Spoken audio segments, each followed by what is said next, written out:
Coming.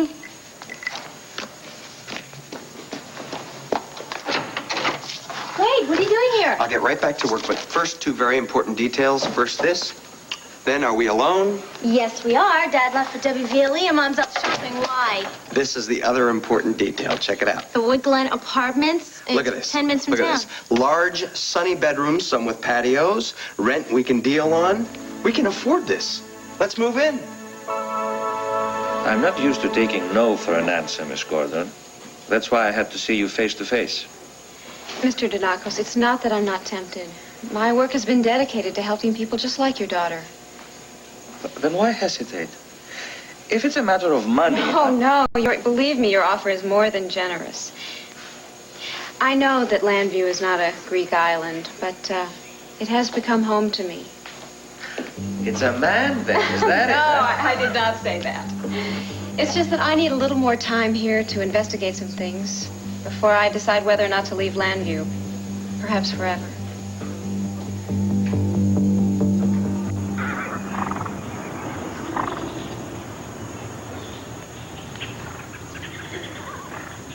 Clint, do you think that Mr. Julius Caesar Jones is convinced you're a man of the future?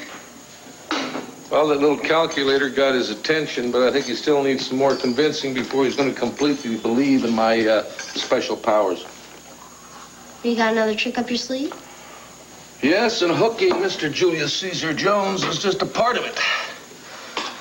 He tricked your dad into selling him that land that belongs to the town, and now Mr. Randolph Lord doesn't have any reason to come into town. And then Miss Jenny won't fall in love. You got it. And my whole future depends on Miss Jenny Fletcher and Mr. Randolph Lord getting together. So I gotta find some way for Mr. Lord to come to town. Hey, Clint! This telegram came for you while I was at the general store. Oh, that was fast. Thanks, May. Hey, are you expecting it? What? Yeah, I sent Mr. Lord my own telegram yesterday, urging him not to cancel his travel plans. This must be his reply. Mr. Buchanan, the railroad deal is off. Stop. No reason to come to Buchanan City. Stop. Randolph Lord.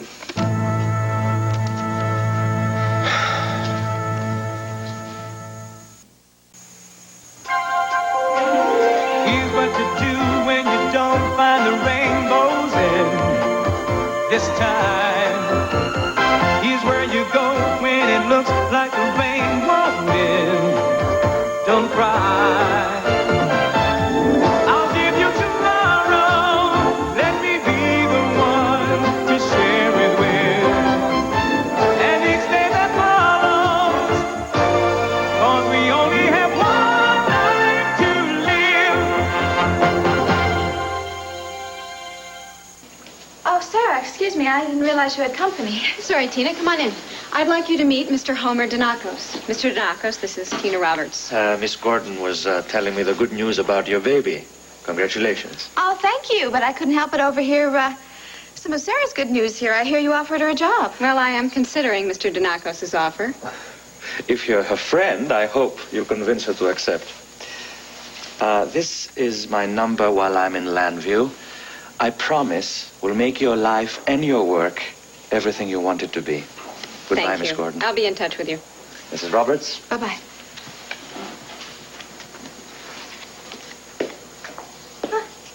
What a charming man.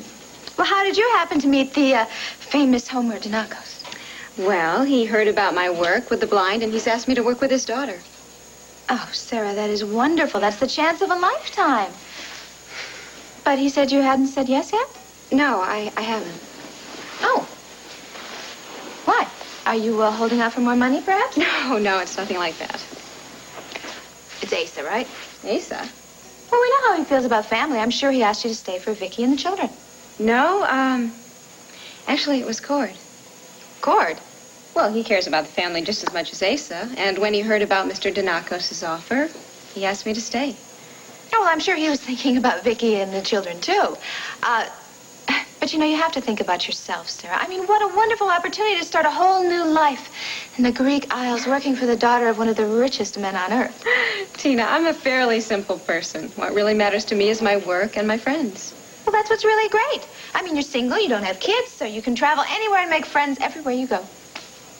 Well, there's a lot to consider before I make up my mind. I'm just really relieved that he didn't bring his daughter with him. I know it would be a lot harder for me to say no after I'd already met her. Sarah, you said you had met... Hey, Tina, I thought for sure you'd be sleeping half the day away. Are you kidding, Gord? How could I sleep when all I want to do is look at our little baby and hold him? I can't even believe he's real. Look, I want you to come upstairs with me and watch this funny little thing he does with his toes. Oh, no kidding. I want to see that. But, Sarah, you said you had something for me. Yeah, I do. Last night, the Press Photographers Association awarded their Certificate of Merit to Mr. Cordero Rodriguez. Are you kidding me? It says for highest achievement, and I can't think of anyone who deserves it more. Neither can I. I don't believe this. I mean, I thought it was an honor just to be nominated, but to win, I never dreamed. You know, actually, I think it was a good thing that you decided to stay here last night with your son.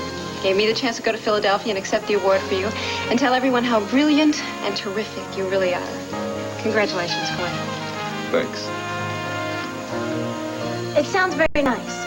Very nice, Marilyn. This is the apartment that we've always dreamed about. I'm not saying it isn't. I just didn't think you'd find something so fast. Wait. Are you backing out on... You want to live with me still, don't you? Yes, of course I do. It's just that I thought we'd have time to look around and figure out exactly where and when we want to move. We figured it out. This is the apartment we want to move, and I want to move now, and so did you. Unless someone has been trying to change your mind, like your father. Wait, I make my own decisions. Yeah, but you listen to what he says, and you also listen to his decision. Okay. He has not made a secret of how he feels about us living together. He'll come around. But until he does, there's going to be hell to pay on the day we move in. If he gives you a hard time, I'll just be there for you. But you got to remember, you're a big girl now, and you can follow through on your own decisions. You're right. I'm sorry. I do want to see the apartment whenever you say the word. The word. Listen, I've got a lunch break at noon. I'm going to come and pick you up then, okay? Okay. So you start thinking about drapes and furniture and dishes. See you later. I'll be here.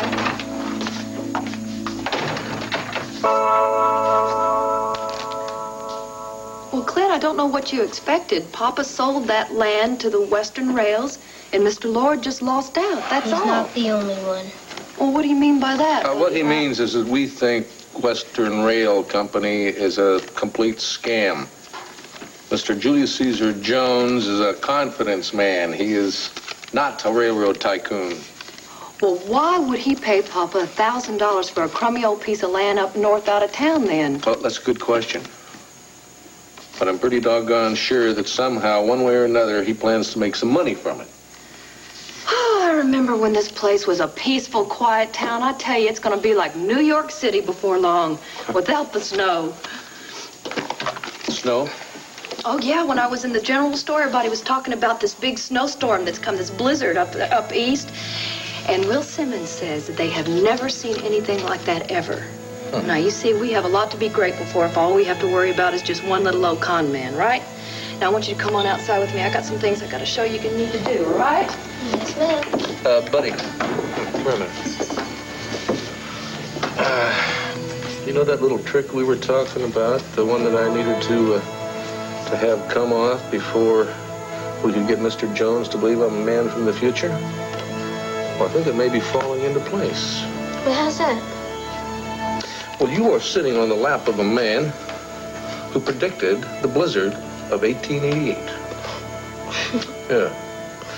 Mr. Jones is probably dumbfounded right about this time by my powers of prediction. Might be time for me to pay him a return visit. What do you think? I agree with you all the way. But what do you say I come to? No, I want you to get me my tape recorder. And then I'll show you how modern technology completely unravels an old-fashioned swindler. Come.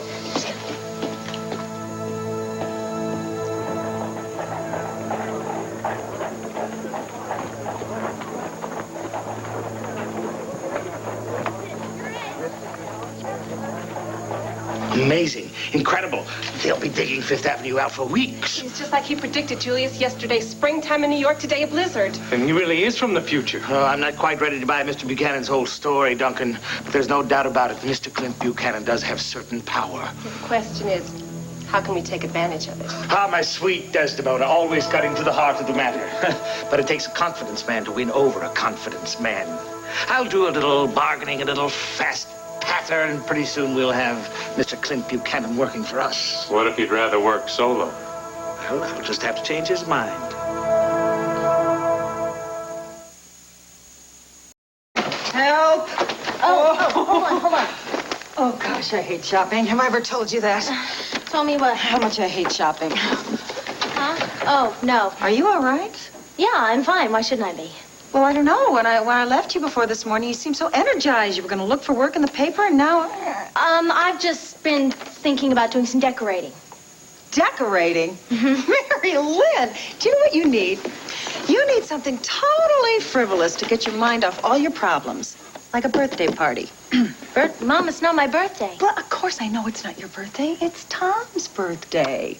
Why do you think I went shopping and got all these kinds of things? Let me show you some of these things. I have everything from smoked oysters to a golf sweater. Now, did you get him something? No, I didn't. I completely forgot. Cord, I'm so sorry that I'm the reason that you weren't there to accept your award in person. Sorry. Look, Tina, I was really looking forward to going to this awards banquet with Sarah. But when you came in with my son, who I haven't seen in his whole life, I didn't want to do anything but just stay home and play with that little kid. Well, if you really want to play with him, he's upstairs right now, and I'm sure he's awake, and he's just waiting for his daddy to come by and say, "Oh, buenos dias." Oh, well, I plan on doing that, but there is something I'd like to talk to you about first, and it does concern our son's future. I think that's my cue to make myself scarce. Oh, no, Sarah, I mean, you can stay here. In fact, I'd kind of like your opinion. I think if it concerns your son, it's strictly an issue between mother and father. So if you don't mind, I think I'll go up to the nursery and say good morning to Milagro. Oh, I think that's great. I think Kim would love the company, so just stay there as long as you'd like. Thanks. Hi. You really have come to rely on her judgment, haven't you? How do you mean? Well, I mean, she accepted your award for you, and just now you asked her for her opinion about our son. Yeah, that's because Sarah's incredible. She's got this rare objectivity, you know? She never lets her emotions cloud her judgment at all. Ah, not like someone else you know, huh? Come on, Tina, that wasn't any kind of a backhanded slam.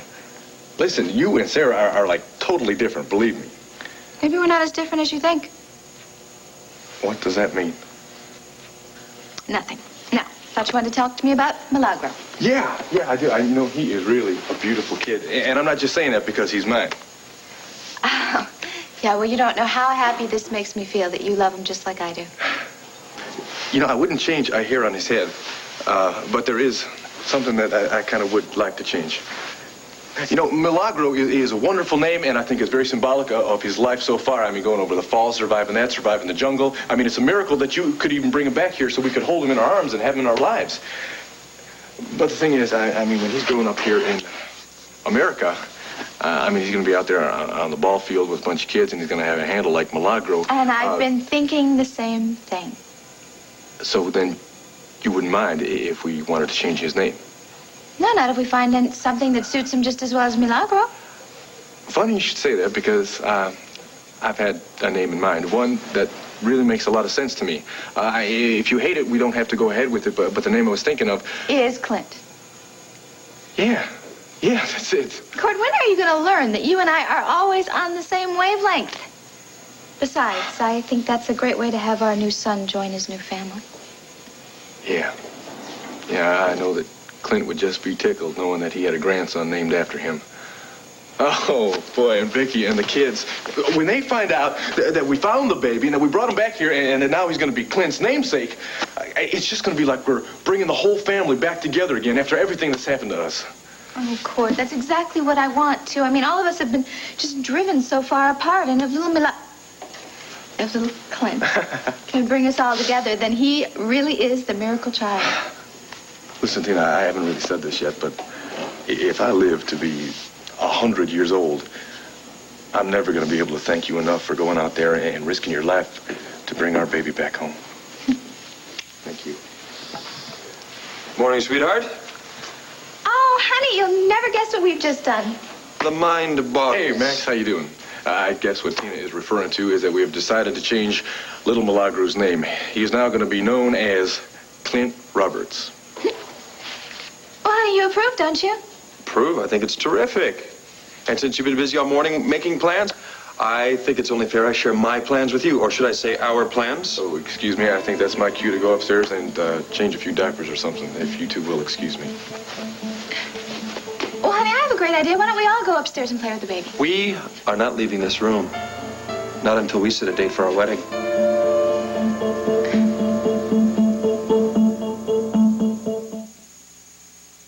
Marshall Seymour. Max, the whole reason I wanted to be married in Llanview was so that I could share the ceremony with my family and friends, and especially my sister.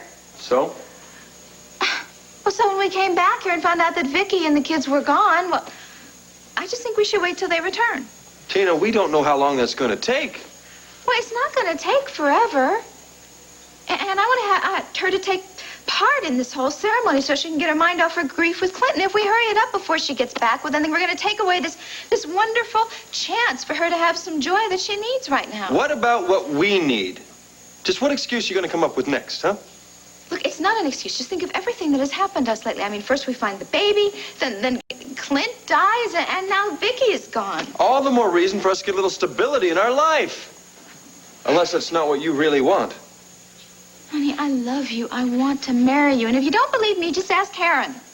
Heron, what the hell's a butler got to do with this? Well, because I was already talking with him earlier about catering companies and for him to check them out because I want to get you the best deal. I want everything to be the best for us, honey. Did you really start planning this? Yes. Look, I am just as serious about this as you are. Maybe. This is one case where I wish you weren't so serious. I like the old Tina, how she'd follow her heart and plunge into things. Yeah, and she always regretted it later. Besides, I'm not the same now. I'm a mother. I have responsibilities. I have responsibilities to my son and to my family and to my sister. You forgot your fiancé. Honey, you know what I meant. I don't care what you mean. It's obvious I'm just an afterthought in your life. Well, I'm sorry, Tina. That's not good enough. Not for me. Wait, Max, where are you going? I'm trying real hard to understand you. I just got to go let off some steam. Max, no, wait. You can't go off like this. Look, why don't we just go up and play with the baby? No, thanks.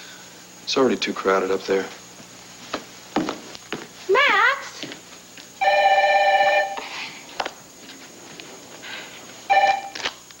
Hello? Yes, this is Bennett Landon. May I speak with Victoria Buchanan, please?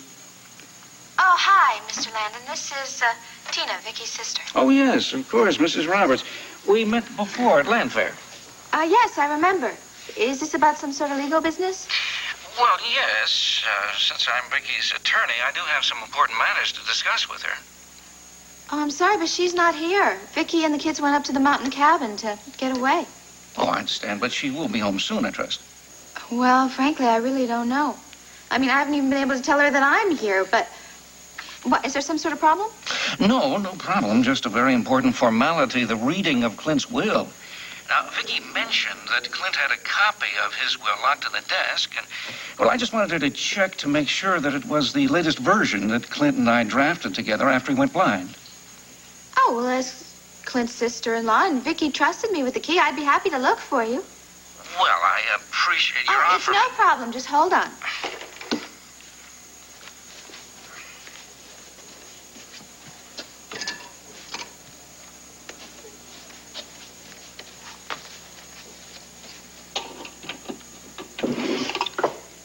Okay, let me see. We got insurance and birth certificates.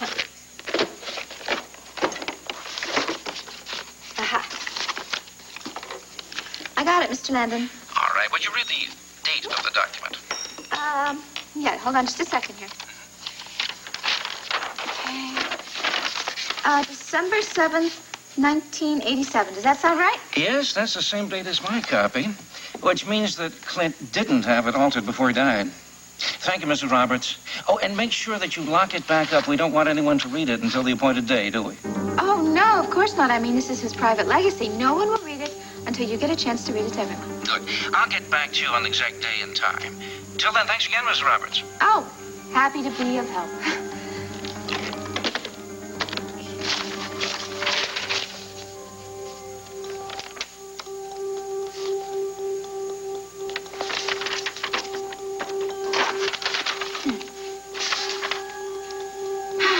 I, Clint Buchanan, being of sound mind and body. My hat's off to you, sir. I'd be gloating, too, if I'd predicted a blizzard the day before it happened. Got your attention, did it? Well, actually, it's nothing to it. Not for a fellow who's on such intimate terms with the future. Still claiming to be from another time.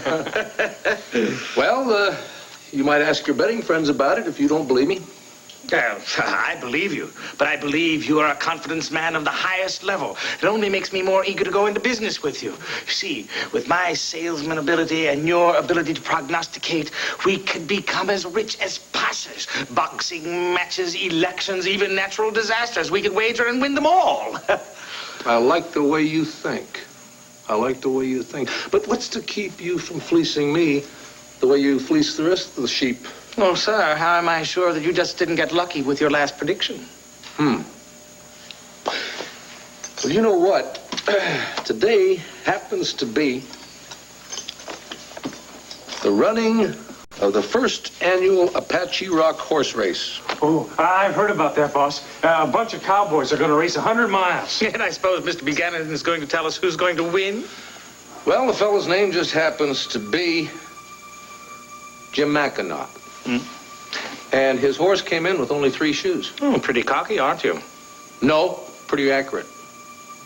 You want to test that prediction? Duncan, hurry right over to the telegraph office. And, Duncan, when the results come in, please hurry back. You got it, boss. Should have had him place a bet while you were at it. Been the easiest money he ever made. Maybe. But maybe the money is just a little bit too easy. Before I decide to go into business with you, I would like to have a conference with my lovely Desdemona. Sure. I'll step outside. You can confer till your heart's content. No need. Just make yourself at home. Desdemona, would you care to join me outside? Oh, of course, Mr. Jones. Whatever you say. I don't know about it. Keep your voice down. Okay. I don't think I trust him. Then again, if he can predict a few horse races, we can ride him all the way to the bank. My feeling exactly. But if he becomes a little bit too troublesome, we'll just have to silence him for good.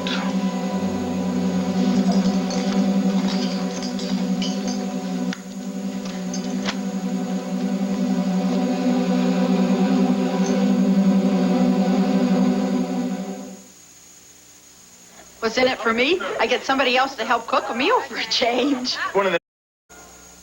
Don't make such a big deal out of it. I forget these things all the time. My father's birthday, I've never forgotten it before. It's no big deal. Look, you know what we'll do?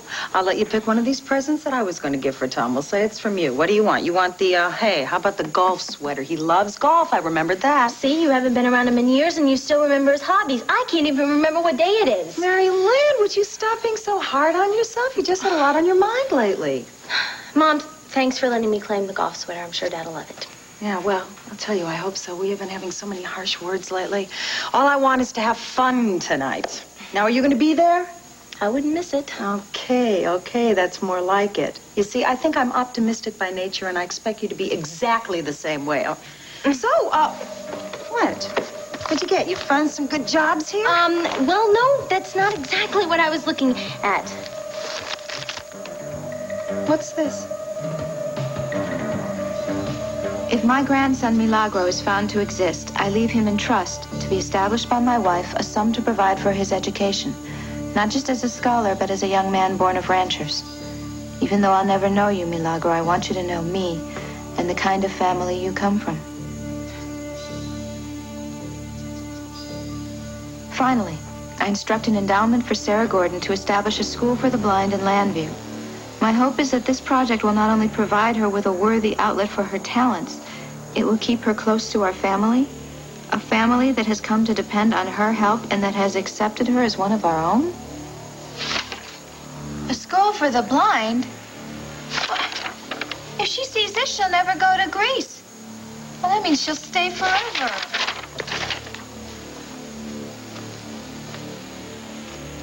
Must be very fascinating reading. What is it, team?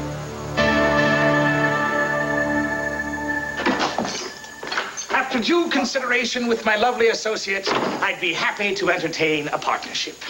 Well, that's very gracious of you, considering it's going to be my talent that you're exploiting. Let's just say we're going to be exploiting each other's talent. That is, if your prediction about the 100-mile race proves to be accurate. Well, that's easy enough to check. But you know, Mr. Jones, may I call you Julius? Oh, absolutely. Well, right from the get-go, I have been up front with you, and now I kind of think it's your turn. I don't believe I follow you, sir. Well, you paid Mayor McGillis $1,000 cash money for a worthless strip of land on the north end of town. I'd like to know why. Oh, well, that's no mystery. I simply represented the Western Railway Company, and we purchased the land. No. We both know there's no such thing as the Western Rail Company. You don't know what you're talking about. Mr. Jones happens to be the largest holder. Desdemona, thank you for rushing to my rescue, but I'm afraid Mr. Buchanan is a little bit too sharp for our little ruse. Julius. It's all right, Desdemona, if we're going to be going into partnership with Mr. Buchanan. Clint. He has a right to know what we're up to. You see, the fools in this town always look at what's on the surface. And if they see railroad tracks, they think of prosperity. But I look below the surface, deep underground, beneath that very strip of land. And do you know what I see? Gold.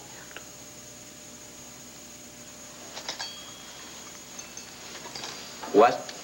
Gold. Gold in Buchanan City?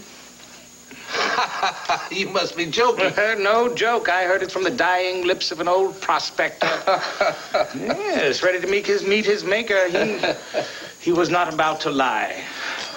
All I knew was that I had to get to Buchanan City and acquire that land, and my fortune would be made, a fortune that we all can share. What do you have to say to that?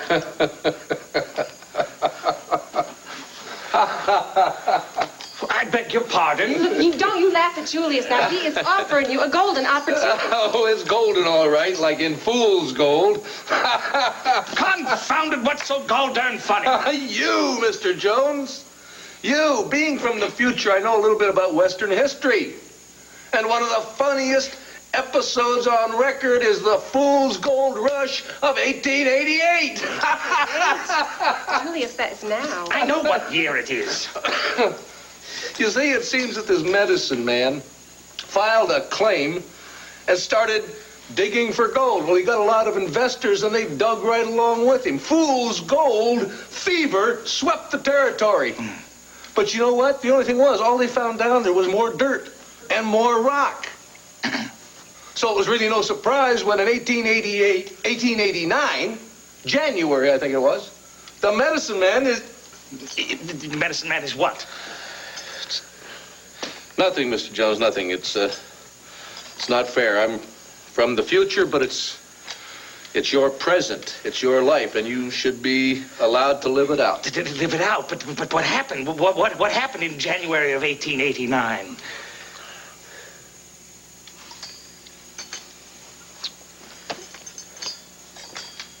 The medicine man is shot to death by an angry prospector. Oh, Julius, don't believe him. He is just trying to scare you out of the land. Well, he's doing a hell of a job of it. 10 months to live? Little less. And for what? For a mine of iron pyrite? I've got to sell that land. Julius. He's been right about all of his other predictions. I am not about to wager away my life. Mr. Jones, there is one solution. You could go to Mayor McGillis, tell him the deal is off, get your money back, and put it in something safe. Safe? Safe. What could be more safe than gold? Julius, my friend, I have one word for you. Plastics.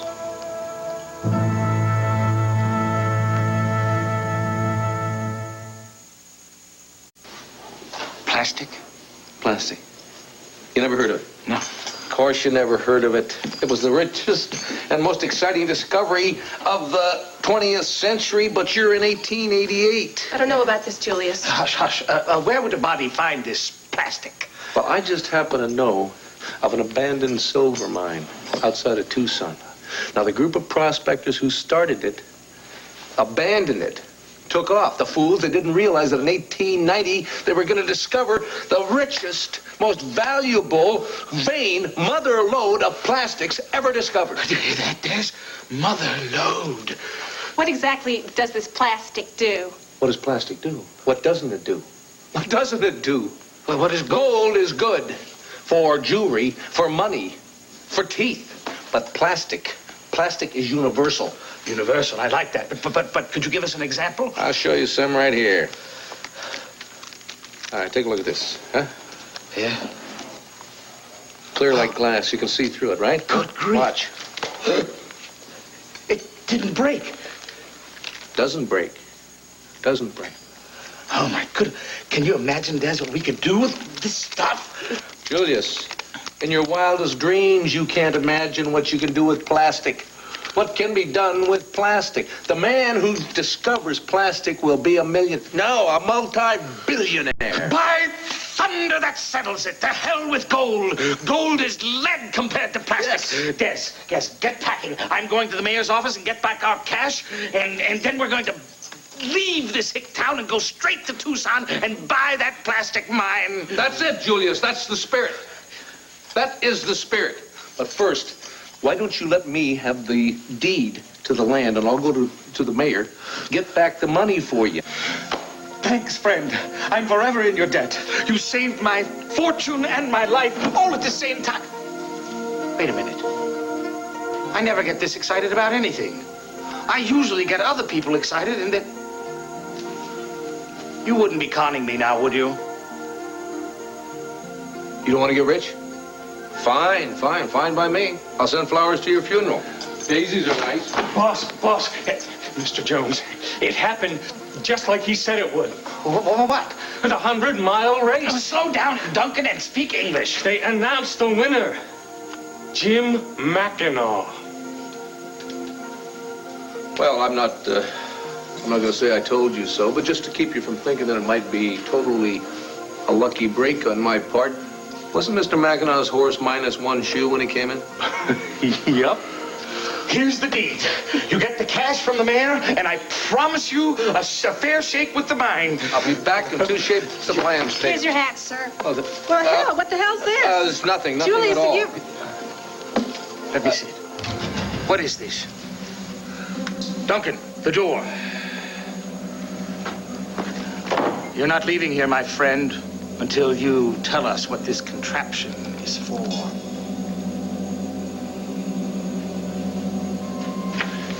I don't know, Sarah. I got a little practice with this kind of thing with little Al. Somehow with this guy, it's just so much different. I feel so relaxed and at ease with him. Just love holding him. He's a lucky little kid, Cord. Yeah. More ways than one. Well, I think we are all real lucky just to have him here back with us again. Although it wasn't just luck that brought him back. Tina risked her life to bring him. You must be very grateful to Tina. I tell you, grateful just doesn't cover it. So, have you decided how you're going to handle the custody arrangement? Well, obviously, I want to do everything I can for this little fella now, and considering the separation we've already had, I think the best thing for him is to be with Mommy for a little while. I know that Max is going to be a fine stepfather, and as long as I get to see little Clint whenever I want to, that'll be just fine with me. We can even come over to my house, be the boys' night out some nights, huh? Well, knowing Tina, she's going to want you to see your son as much as possible. Yeah, she's real good about that kind of thing. Look what we got over here, huh? She seems very concerned about your feelings.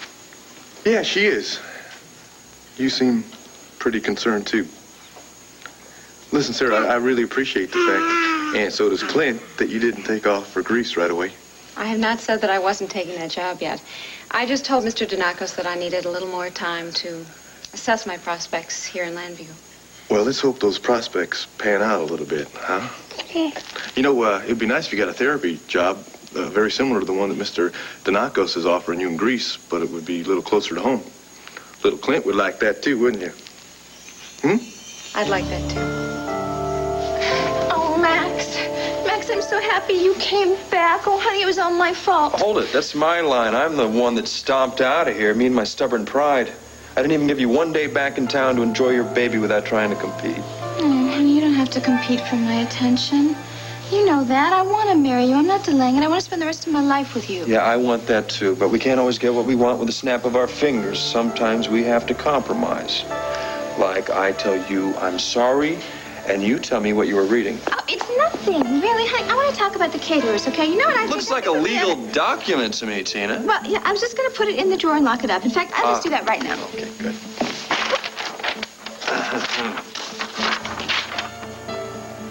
The last will and testament of Clint Buchanan? Well, I wasn't reading it. Vicky's lawyer asked me to just make sure it was still here, and that's what I was doing, and then I was going to put it away. Look, you're not supposed to be reading that. Neither were you. Must be some very interesting details in here. Really? I didn't see anything like that. All I saw was that Clint left for little Clint Jr. a nice trust fund for his schooling. In fact, I thought that was very nice of his grandfather. I never knew Clint cared that much, but... You're angry, aren't you? What? Because you flagrantly disregard your family's privacy? A little ticked off, but... Actually, I'm kind of glad to see that motherhood hasn't changed the old Tina too much. You know, you're the only man I've ever known who really understood me. Mm-hmm. And that's why I love you so much. Hey, hold off on the hug. You put this right back where you found it. The rest of the family may not be quite so understanding. All right, honey. I will. Mm-hmm. See? Watch. Just put it right in here. And lock it right up. Right. There. Now, no one will see it until the lawyer wants to read it to everybody. Now, give me a kiss, and I'll be off. Where are you going? You want to get married, don't you? Someone's got to pay for that caterer. I'll be at the hotel if you need me. Max, I do need you. I hope you know that. I'll always need you.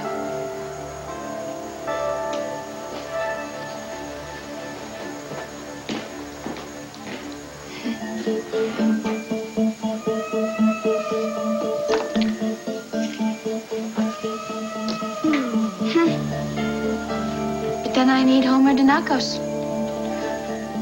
Almost as much as he needs me.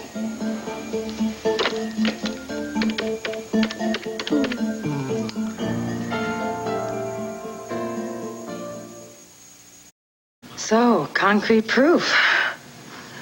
You and Wade are really going to move in together. Mom, you make it sound like we're a couple of kids sneaking off in the middle of the night. Wade and I made a mature decision. Yeah, well, there are ramifications to mature decisions too, Mary Lynn. I mean, some that you don't even expect. If you're worried about things like how we're going to pay the rent or where we're going to find furniture to fill up No, the place. no, it's not that. So, well, I guess I'm just going to have to face reality.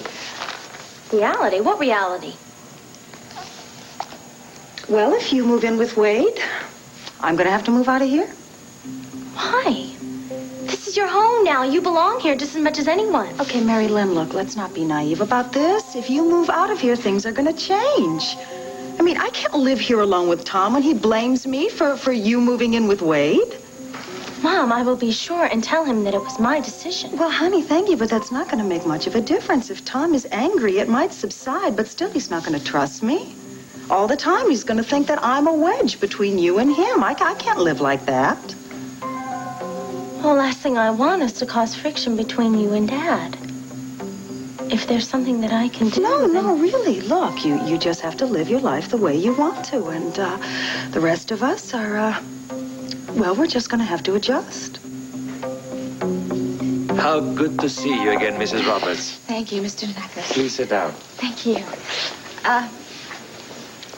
Look, I'm here because I wanted to talk about Sarah. She's reached her decision? No, I'm afraid she hasn't. In fact, that's why I wanted to come over here and talk to you in person. I hope this will be private, you know, just between you and me. I'll be the soul of discretion. Good. Look, I like to think of myself as one of Sarah's closest friends. And myself and all her other friends, well, we just feel terrible about her passing up this wonderful opportunity. I mean, she says her friends need her, and we do. Believe me, we do. It's just that, well, we hate to stand in the way of this challenge to a career. That's very selfless of you, Mrs. Roberts. Have you conveyed these feelings to Sarah? Yes, I have, but you know how stubborn she can be. That's why I came up with this idea. Now, I know I've tried to convince her, and you've tried to convince her. And what I was thinking is that maybe you could bring your daughter, Elena, to the States. Elena? What would that accomplish? Well, I think if Sarah met your daughter and she saw what a difference she could make in your daughter's life, that she'd jump at your offer. Mrs. Roberts, it's a brilliant idea. I'll fly Elena over from my island at once. Thank you so much for your help. Oh, Mr. Donacos, thank you. I was wondering where I'd put that. Thanks for finding it for me. That's it, Des. Hold on to it until our partner describes its purpose to us. Its purpose? Why didn't you say so, Julius? I brought it along to show you some more plastic. As you can see, the whole thing is made out of... Leave it be. Hey, take it easy. That happens to be my machine. I thought we were partners, and I thought partners shared and shared alike. You wouldn't understand it. Try me. It's an air purifier. Well, wait a minute. You haven't noticed? All us people in the future, we carry those little air purifiers. Haven't you noticed how clear the air is in here? That little machine is doing it. Don't drop it. Just push the stop button. There, you see? It's not a bomb at all. It's a perfectly harmless little machine. You see, my friend, the fools in this town only look at the surface of things. They see a railroad crack and that means prosperity. But I look below the surface, deep underground, beneath that same strip of land. And you know what I see? Gold. What? Gold. Gold? Here in Buchanan City? You gotta be joking. No joke. I heard it from the dying lips of an old prop. What are they going to think of next, huh? There's a perfectly simple explanation for what you just heard. Save it. Your being from the future won't help you get me behind bars, but it might just get you killed.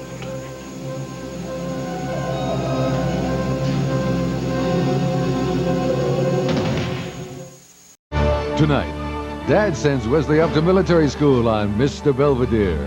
And Dad must find a tactful way to tell his daughter that she can't carry a tune on